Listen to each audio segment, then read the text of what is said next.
देखिए बच्चे, आपके पास इसका फोर्थ पार्ट है। फोर्थ पार्ट में n+2 n+1 इंटू n दिया हुआ है। देखिए अब आप फिर इस टर्म को लिखोगे।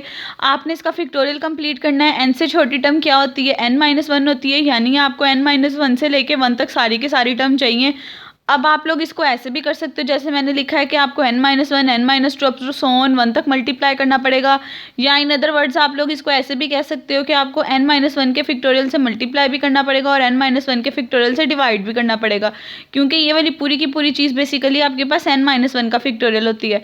तो आप कहोगे n से छोटी टर्म n-1 होती है, n-1 के फिक्टोरियल से मल्टीप्लाई भी करोगे, डिवाइड भी करोगे। जब मल्टीप्लाई और डिवाइड करोगे, अब देखो ऊपर पहले वाली टर्म n+2 से स्टार्ट होकर 1 पे स्टॉप हो रही है, तो ये सारी की सारी टर्म मिलके आपके पास n+2 का फिक्टोरियल बना लेगी और नीचे n-1 factorial as it is आ जाएगा। अब बच्चों आपकी मर्जी, अपनी मर्जी है इसको ऐसे एक्सपेंड करके करना है, बल्कि मैं आपको ऐसे सजेस्ट करूंगी। आप देखो जस्ट यहाँ पे n से छोटी टर्म क्या थी? n-1 के फिक्टोरियल से मल्टीप्लाई भी कर दिया, n-1 के फिक्टोरियल से डिवाइड भी कर दिया। जिस टर्म से स्टार्ट हो रहा होता है, अब देखें वो स्टार्टिंग n+2 से हो रही है और एंड 1 पे हो रहा है, तो आपको हो गई n+2 का फिक्टोरियल और नीचे ये n-1 का फिक्टोरियल था। सिमिलरली फिफ्थ क्वेश्चन में देखें, फिफ्थ क्वेश्चन में आपके पास n+1 n इंटू n-1 है, नीचे 3 2 इंटू 1 था। अब 3 इंटू 2 इंटू 1 ये 3 फिक्टोरियल में चेंज हो जाएगा। अब आप हमेशा इसे छोटी वाली टर्म लेते हो और उसे उसके फिक्टोरियल से मल्टीप्लाई डिवाइड करते हो।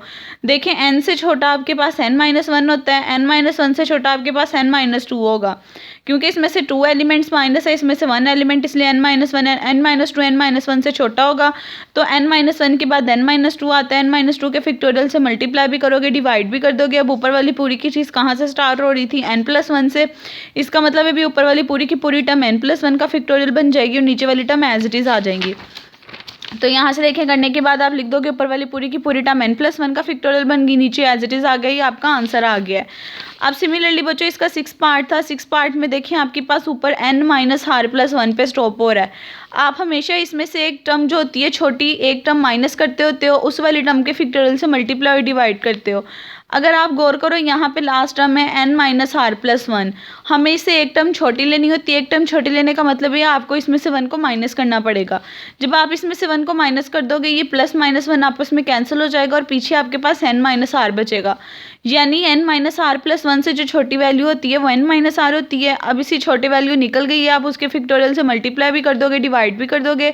जब उसके फिक्टोरियल से मल्टीप्लाई डिवाइड कर दोगे, नीचे वाली चीज़ एज इट इज़ रहेगी, ऊपर वाली चीज़ जहाँ से स्टार्ट हो रही होती है उसके फिक्टोरियल में चेंज हो जाती है। तो ये n से स्टार्ट हो रही थी, n के फिक्टोरियल में चेंज हो जाएगी आपके पास। तो बच्चों 6.2 के जस्ट आपके पास 2 क्वेश्चन थे। क्वेश्चन नंबर 1 और 2 था, आपको मैंने आज ये बता दिए हैं। आप आज का लेक्चर सुने, किसी भी स्टेप में प्रॉब्लम है तो मुझसे पूछ लें, फिर हम वो डिस्कस कर लेंगे।